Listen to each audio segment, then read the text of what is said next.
Welcome, this is Joshua Benoist in Autodesk Product Support. We're going to talk about video 3, where we're talking about how to migrate custom tool palettes from an earlier version. In my example, I'm using 2006. The customer was using 2008 to a future version, whether that's 2009 or 2010. The workflow's all the same.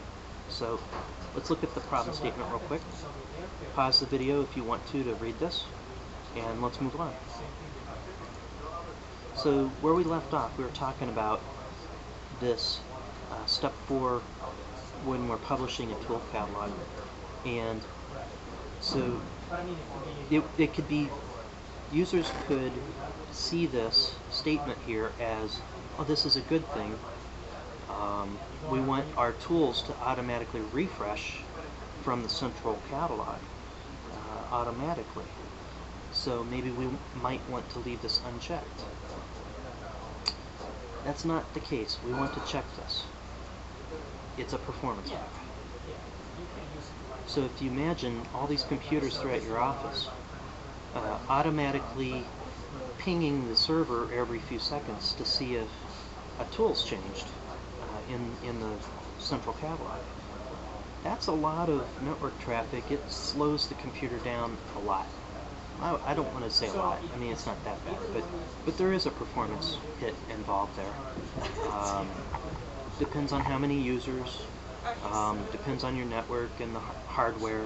There's a lot of things that are involved there, but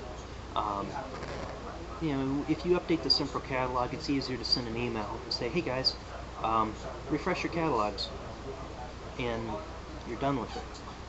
And there's very little performance hit at that one instance where you send out the email and everyone refreshes, versus something that's dragging down your performance over a long period of time, continuously. So go ahead and check that. It's a good thing. So we're going to finish. And it moved all that stuff to that location. So I'm going to open up my F drive just to show it put this ATC file here, and I think that's it.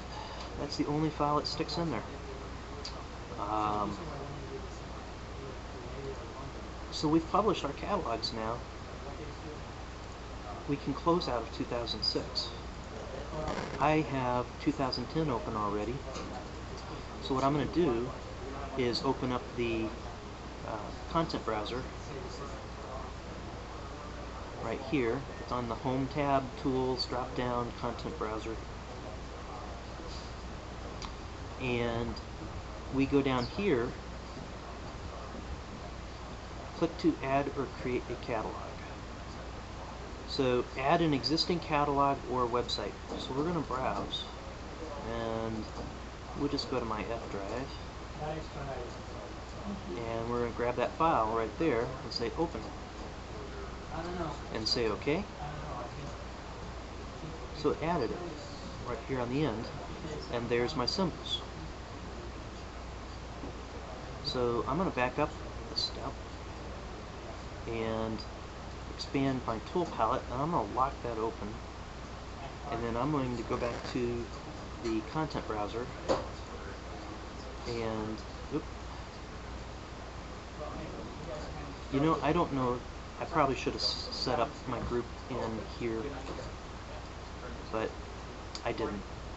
I forgot to set up groups, so I did make a mistake there. This is the catalog, and then I put my tools directly in the catalog rather than adding a category and a group.